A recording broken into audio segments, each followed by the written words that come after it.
Baiklah hadirin kaum muslimin wal muslimat rahimakumullah. Tibalah saatnya janji panitia akan mendatangkan dai sejuta umat sepanjang sejarah Masjid Al-Istiqlaliyah.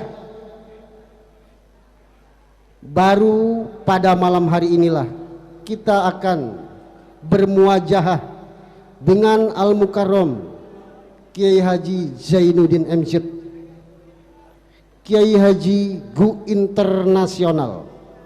Maka dengan segala hormat yang mulia, waktu dan tempat dipersilakan. Pilih salah satu podium, dipersilakan. Yang mana yang lebih enjoy, dipersilakan kepada yang mulia. Oleh-oleh.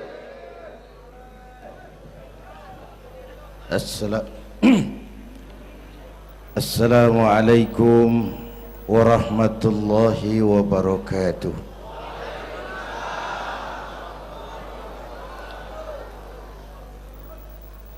Alhamdulillahilladzi asra bi'abdihi laylan minal masjidil haram ilal masjidil aqsa. Wassalatu wassalamu ala sayyidina Muhammadin wa ala alihi wa ashabihi ahli sidqi wa tuqa, amma ba'du.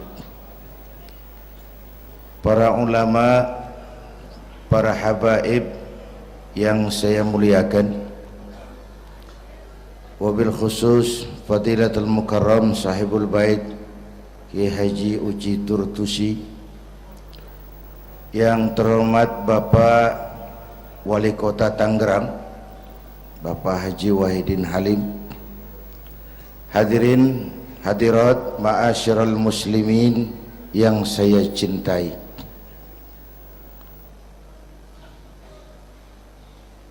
Pertama, Isra dan Mi'raj adalah peristiwa besar yang hanya bisa diterima dengan iman.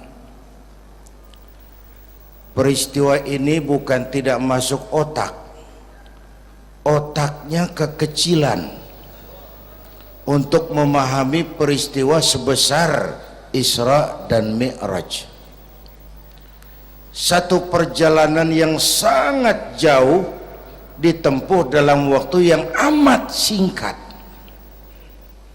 Menurut otak tidak mungkin, menurut kebiasaan tidak bisa, menurut pengetahuan impossible, menurut iman apa yang tidak bisa kalau Allah yang mau. Itulah sebabnya peristiwa yang dahsyat ini menurunkan perintah solat sebagai sandaran vertikal bahwa kita memang perlu Allah. Kita memang perlu Allah. Itu sebabnya tempo hari lewat TV saya katakan hidup yang paling tenang itu hidup model tukang parkir. Baik, tingali itu. Oh, pakai tingali tukang parkir di pasar, coba lihat, biar mobil banyak, mereknya bagus-bagus, nggak pernah sombong. Belum selesai, dengerin dulu, belum selesai. Nanti mobil pergi satu demi satu, habis sama sekali, dia nggak sedih. Mobil banyak nggak sombong, mobil habis nggak sedih. Kunaon? Apa kunaon itu? Lah sok poho deui. Kenapa bisa begitu? Ini nyengir tapi mikir, Pak. Ada muatan ini. Tukang parkir tidak merasa memiliki, tapi merasa dititipi. Siapapun yang merasa memiliki mesti takut kehilangan. Tapi kalau merasa dititipi, jabatan, harta, anak, istri, itu semua sekadar titipan, hiduplah seperti tukang parkir. Pertama, titipan tidak boleh bikin kita jadi sombong.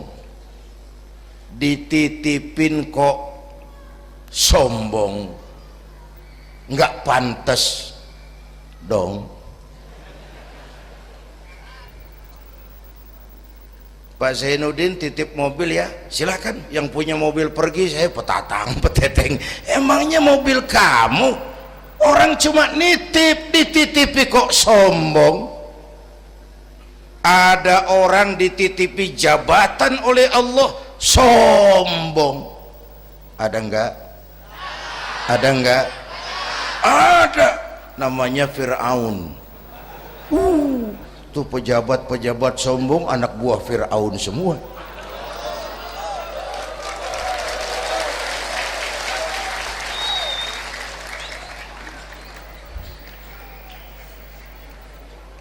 Ada orang dititipi harta oleh Allah jadi orang kaya sombong.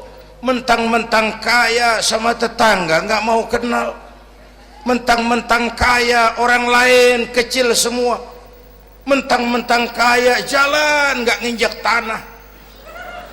Kuntilanak. Dititipin kok sombong, nggak pantas dong. Satu. Yang kedua, titipan harus dijaga baik-baik. Kalau tidak dijaga bisa rusak. Kalau rusak, yang nitip marah. Yang nitip marah. Pak, saya mau ngaji, titip sepeda motor, silahkan. Selesai pengajian sepeda motor diambil, kaca spionnya pecah, knalpot hilang, bemper penyok. Marah nggak? Saya kan nitip, kenapa nggak dijaga? Apa bedanya? Allah nitip anak 3 orang di rumah kita, nggak dijaga. Yang satu mabuk, yang satu judi, yang satu ngerampok.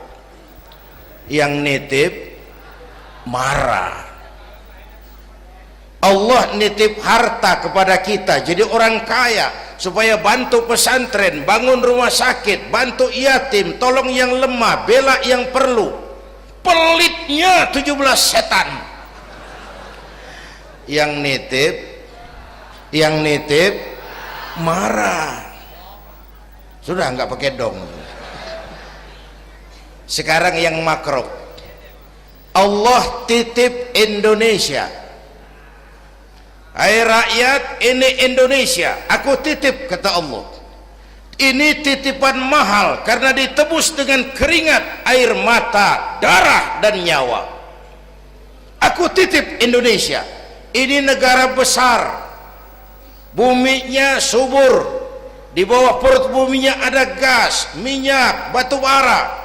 Kekayaan negeri ini dikuasai oleh negara, tapi harus digunakan bagi sebesar-besar kemakmuran rakyat. Itu amanat.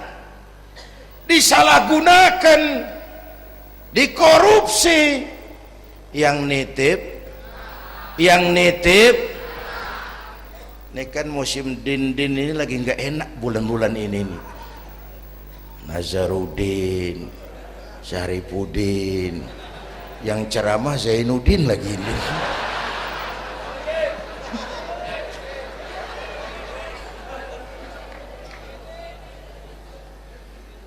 Yang nitip marah.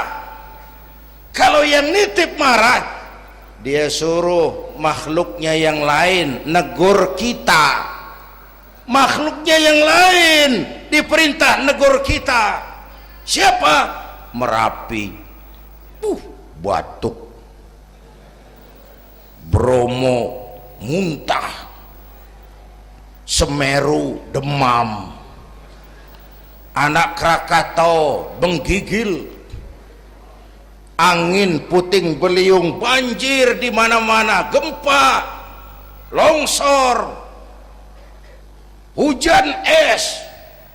Kebayoran hujan es. Tetangga saya udah nyiapin sirup, mau hujan es.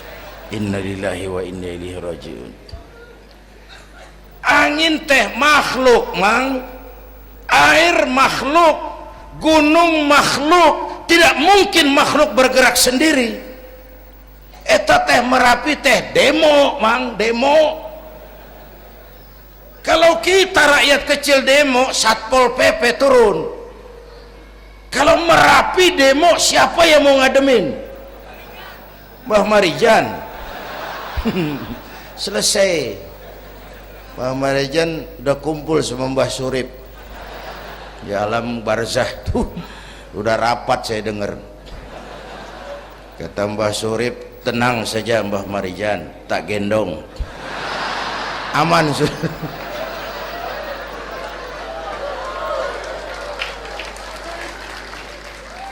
Apa artinya ini?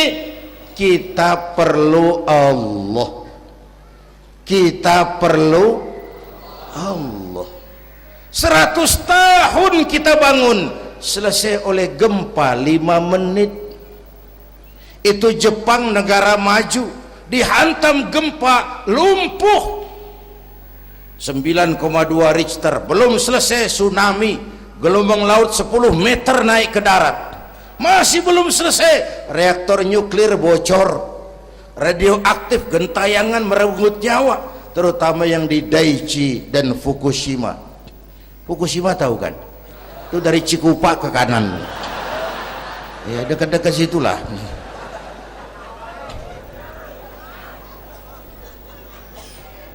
Kita perlu Allah. Paingan, apa paingan? Hah? Pantesan lah, pantesan orang yang paling bersih hatinya Rasulullah, orang yang paling baik akhlaknya Rasulullah, orang yang sudah dapat jaminan ampun atas segala dosa Rasulullah. Tapi baginda Rasul kalau sholat malam bengkak kakinya karena rajin sujud. Saya perlu Allah. Dosa sudah diampuni, akhlak paling baik, hati bersih, tapi kalau sholat malam kakinya bengkak karena rajin sujud. Allahumma sholli alaihi. Saya tahu di pasar Kemis juga banyak yang kakinya bengkak.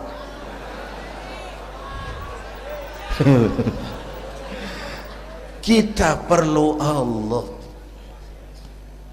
Itulah sebabnya dengan Isra Mi'raj turun perintah sholat agar kita punya senderan.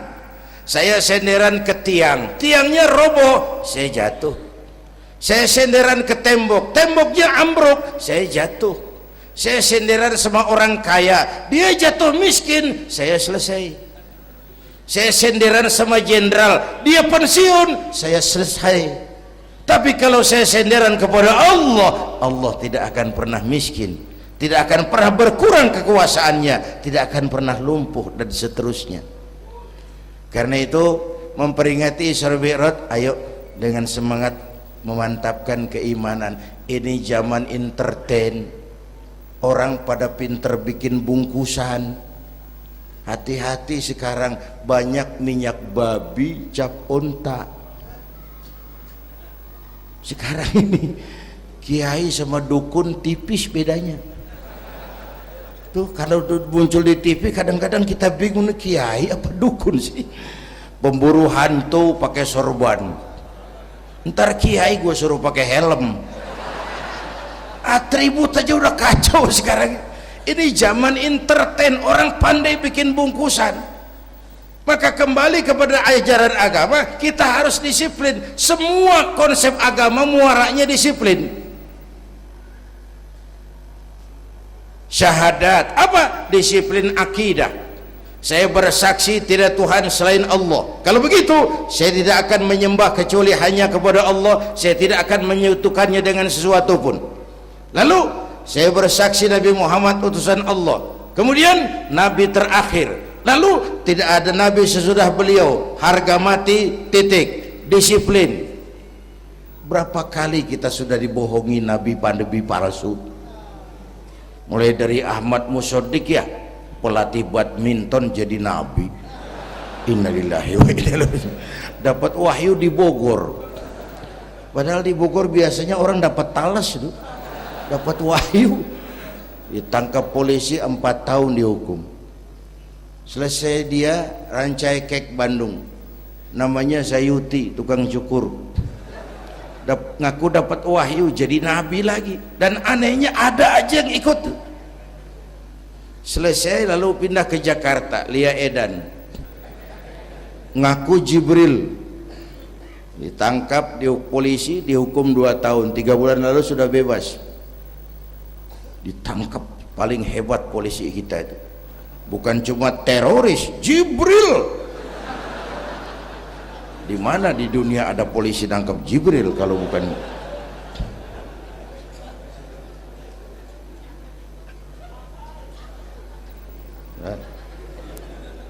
Terakhir yang aneh lagi, menurut catatan Bakor Pakemnya Kementerian Agama RI, antara Cirebon Losari, batas Jawa Tengah Jawa Barat, itu muncul agama baru namanya agama Jasun, agama Jawa Sunda, Jasun.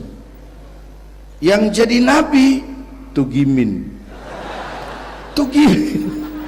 Saya bilang ini jangan jadi nabi, jadi kiai juga kurang angker kok nih. Al Mukarram Bapak Kiai Tugimin nggak ngangkat loh itu. Yang nggak enak selawatnya, kalau kita kan nikmat tuh tadi, ya Habibi ya Muhammad, asyik rasanya itu. Coba ganti sama yang tadi, nggak serem Pak. Ya Habibi ya Tugimin, nggak enak tuh, nggak enak. Saudara-saudara, di Isra Mi'raj ada potret. Ketika di Masjidil Aqsa, malaikat Jibril datang nemui baginda Nabi, bawa 2 gelas minuman, arak, susu. Ya Muhammad, pilih, ambil, minum. Mantap, tidak ragu-ragu, Nabi mengambil gelas yang isinya air susu. Dengan bismillah beliau minum. Selesai minum, kata malaikat Jibril, saddaqta ya Muhammad, laqad asabtal haq. Kau benar Muhammad, pilihanmu tepat. Emangnya kenapa Jibril? Kalau arak yang kamu pilih, kamu ambil, kamu minum, habis umatmu jadi pemabuk semua. Ini potret Pak. Itu yang tiap hari kita hadapi, yaitu arak, susu, benar, salah, hak, batil, ma'ruf, munkar, halal, haram. Hati-hati, jangan salah pilih, karena ini zaman entertain. Banyak minyak babi cap onta. Kalau minyak onta cap babi itu masih halal. Ini minyak babi cap onta, kita terpedaya melihat merek onta. Iya mereknya onta, gambarnya onta, isinya minyak babi. Berapa bulan yang lalu ada penyanyi pencipta lagu mati, namanya Ari Bowo. Masih ingat lagunya? Bercerita tentang madu di tangan kananmu, racun di tangan kirimu. Kalau itu situasinya, memilih tidak sulit. Kenapa? Alamat jelas, madu di kanan, racun di kiri. Masa ambil yang di kiri? Goblok amat. Si amat saja tidak goblok. Sekarang ini alamat dibikin samar, madu di mana, racun di mana tidak jelas. Lebih celaka lagi sekarang, banyak racun bermerek madu, banyak racun bermerek madu. Kita terpedaya, terpesona, terpukau, akhirnya salah pilih. Maka resepnya, jangan jauh dari ulama, makmurkan majelis taklim. Ini zaman entertain, orang pandai bangun pencitraan. Tuh satu hal pertama yang ingin saya sampaikan. Iya, saya lihat jam doang. Sampai pagi, Beb. Yang kedua, ketika perjalanan dimulai, ada suara dari sebelah kanan, Muhammad berhenti sebentar. Jangankan berhenti, menoleh saja tidak. Kanan selamat dari kiri, Muhammad berhenti sebentar, menoleh pun tidak. Kanan kiri selamat dari arah depan, ada perempuan tua pakaiannya menyolok, lipstiknya tebel, nenek-nenek pakai blue jean. Muhammad, berhenti sebentar, menoleh pun tidak. Sudah lewat, kata malaikat Jibril, untung kamu tidak menoleh Muhammad. Kenapa Jibril? Panggilan kananmu Yahudi, kalau kamu menoleh umatmu cenderung Yahudi. Panggilan kirimu Nasrani, kalau kamu menoleh umatmu gandrung kepada Nasrani. Itu perempuan tua dengan pakaian menyolok, itu dunia Muhammad. Dunia teh sudah tua, tapi karena dipoles, dibangun, dipoles, dibangun, dibangun, dipoles, orang nggak terasa kalau dunia sudah tua. Berebut harta, berebut warisan, sama juga berebut nenek-nenek. Makan habisin. Ini perjalanan, ini pun potret. Panggilan Yahudi, panggilan Nasrani, panggilan dunia, materialisme, hedonisme, berat sekarang ini. Berapa malam lalu saya masuk Serpong, saya senang lihat Serpong berubah jadi kota satelit, bangunannya bagus-bagus. Saya telisik, sekolahnya Don Bosco, Santa Maria, Santa Ursula, gerejanya mbahnya gereja dibangun di pojok itu. Serpong. Awas panggilan Nasrani. Saya masuk Bekasi, Sukmajaya, sekolahnya Yayasan Penabur, mulai dari TK sampai perguruan tinggi, gerejanya besar. Awas panggilan Nasrani. Bahkan di Karawang mereka sudah bangun kuburan mahal.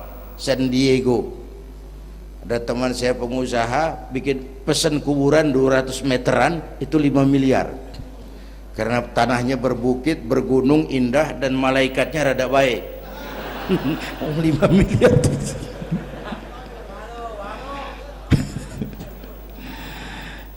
Panggilan Yahudi, siapa mau bantah? Yahudi itu menguasai ekonomi dunia. Di Amerika itu tidak ada orang bisa masuk gedung putih jadi presiden tanpa dukungan Yahudi. Menentukan. Bahkan roda ekonomi dunia sekarang ini diwarnai oleh Yahudi.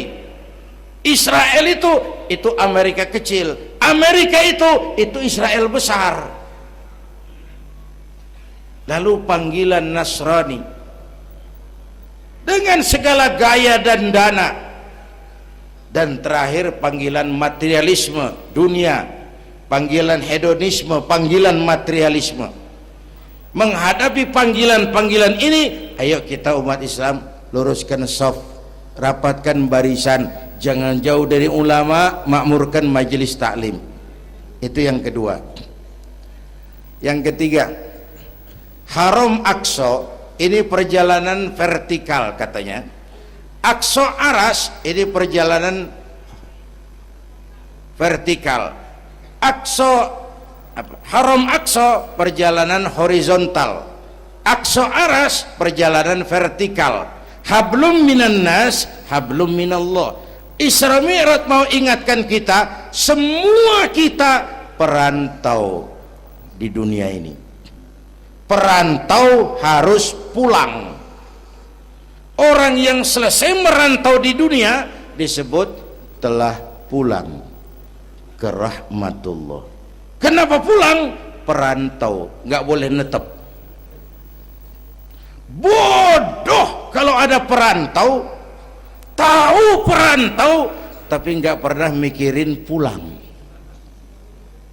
Dan saya mau bilang, orang pulang sebenarnya enak. Ayo contoh beberapa soal etimologis. Waktu SD dulu ada pelajaran yang kita nggak suka, gurunya galak. Pas pelajaran dia pengumuman, Bapak guru tidak masuk sekolah, anak-anak boleh pulang. Seneng nggak?